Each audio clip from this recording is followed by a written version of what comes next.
E se o que te feriu ainda estiver tentando definir quem você é hoje? Gênesis 50 encerra a história de José. Mas na verdade encerra muito mais do que isso. Aqui vemos o fim de um ciclo e a confirmação de tudo o que Deus vinha fazendo desde o início. O capítulo começa com a morte de Jacó. José se lança sobre o pai, chora e beija seu rosto. Não é um líder poderoso, é um filho. Isso nos lembra que por trás de grandes histórias existem relacionamentos reais, afetos profundos, vínculos que marcam a vida. José então ordena que o corpo seja embalsamado. O luto é respeitado, o tempo é dado e algo impressionante acontece. Os egípcios choram por Jacó durante 70 dias. Um estrangeiro sendo honrado como alguém importante. E isso revela o impacto da presença de Deus na vida de alguém. Jacó não era apenas um homem comum. Ele carregava a promessa. Depois disso, José pede permissão a Faraó para sepultar seu pai em Canaã, como havia sido prometido. Ele volta, e isso é importante. Mesmo sendo governador do Egito, ele não se esquece da promessa. Seu coração não estava preso ao presente. Ele estava alinhado com aquilo que Deus havia dito. E então vem uma cena decisiva.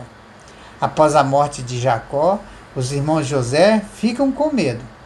Eles pensam: agora que nosso pai morreu, José pode se vingar. O passado volta à tona. A culpa reaparece. Porque o pecado não resolvido continua assombrando. Eles mandam uma mensagem dizendo que Jacó teria pedido para José perdoá-los. E quando José ouve isso, ele chora. Isso é forte. Depois de tudo que já aconteceu, depois de anos de convivência, eles ainda não entenderam o coração dele.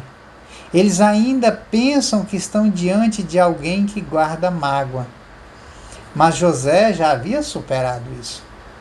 E então ele responde com uma das declarações mais profundas de toda a Bíblia. Não temais, acaso estou eu em lugar de Deus? E aqui está o ponto. José se recusa a assumir o papel de juiz. Ele entende que a justiça final pertence a Deus. E então vem a frase que resume toda a história. Vós, na verdade, intentaste o mal contra mim, porém Deus o tornou em bem, para fazer como vedes agora, que se conserve muita gente com vida. Isso não é apenas maturidade, é revelação. José não nega o mal. Ele não romantiza o que aconteceu. Ele reconhece, foi mal, mas ele também enxerga algo maior. Deus transformou. E aqui está uma das verdades mais poderosas da Escritura. Deus não apenas age apesar do mal. Ele pode transformar o mal em instrumento do seu propósito.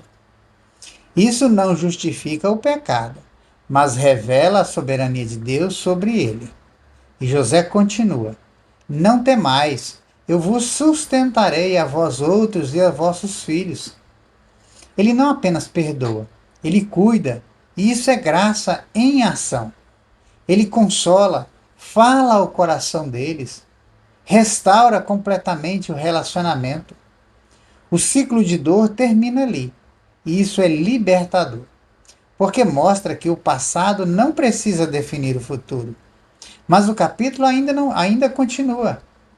José vive no Egito, vê gerações, presencia o crescimento da sua descendência, mas antes de morrer ele declara algo essencial. Deus certamente vos visitará e vos fará subir dessa terra para a terra que prometeu. Mesmo no Egito, ele não perde a visão da promessa. Ele sabe que aquele lugar não é definitivo. E então ele pede que, quando Deus visitar o povo, levem seus ossos dali. Isso é fé. José está olhando para o futuro que ainda não chegou, mas tem certeza que virá. Ele morre, mas sua esperança permanece viva. E isso nos leva ao coração de Gênesis 50. A história começa com criação, passa por queda, dor, pecado, conflitos e termina com confiança. Deus está no controle do início, do meio e do fim. E tudo isso aponta para Cristo, porque José, de certa forma, é uma sombra do que viria. Rejeitado pelos seus, sofreu injustamente, foi exaltado e se tornou instrumento de salvação. Mas Cristo é maior. Ele não apenas perdoa, ele redime completamente.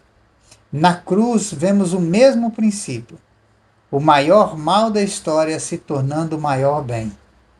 Homens agiram com maldade, mas Deus esteve cumprindo o plano de salvação. E por causa disso, hoje podemos viver livres. Livres da culpa, livres do pecado, livres da necessidade de vingança. Na prática, Gênesis 50 nos faz uma pergunta muito direta. O que você tem feito com aquilo que te feriu? Você tem carregado ou tem entregue a Deus? Você tem alimentado mágoa ou permitido que Deus transforme isso? Porque a dor pode até fazer parte da história, mas não precisa ser o final dela. É como alguém que recebe uma ferida profunda, se não tratar, infecciona, mas se tratar ou se entregar ao cuidado certo, pode cicatrizar.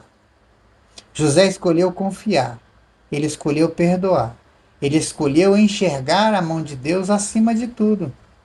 E por isso, ele terminou em paz. Talvez hoje você esteja lidando com algo do passado que ainda dói. Gênesis 50 te lembra de algo essencial. Deus ainda está escrevendo a história. E aquilo que parece ter sido o fim pode ser exatamente o lugar onde Deus está começando algo novo. Pense nisso. Que Deus te abençoe.